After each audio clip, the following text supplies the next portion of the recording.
France Info, 7h, 10h, Céline Aslo.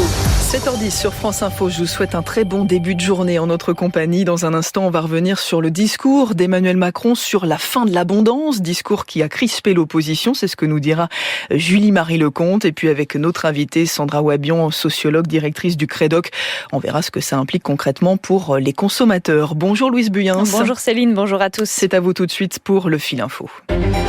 Une visite officielle de 3 jours à Alger et Oran. Emmanuel Macron veut renforcer les relations entre la France et l'Algérie, poursuivre le travail d'apaisement des mémoires. Cet après-midi, le président va se recueillir au mémorial du martyr à Alger avant de rencontrer son homologue. La France Insoumise et Europe Écologie Les Verts lancent la saison des universités d'été à gauche. Les Insoumis se retrouvent près de Valence. Les Verts ont rendez-vous à Grenoble. Les socialistes et les communistes feront leur rentrée demain à Blois et Strasbourg. Calvilly, Ajaccio ou l'île Rousse, selon un décret publié au journal officiel aujourd'hui, plusieurs communes de Corse sont reconnues en état de catastrophe naturelle. Le ministre de l'Intérieur avait promis des mesures rapides après les orages meurtriers survenus il y a une semaine.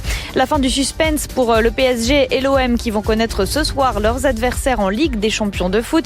Le tirage au sort que vous pourrez suivre sur France Info est prévu à 18h depuis Istanbul. Et à cette occasion, l'UEFA désigne ce soir le joueur et la joueuse de la saison. Un seul favori chez les Français, Karim Benzema.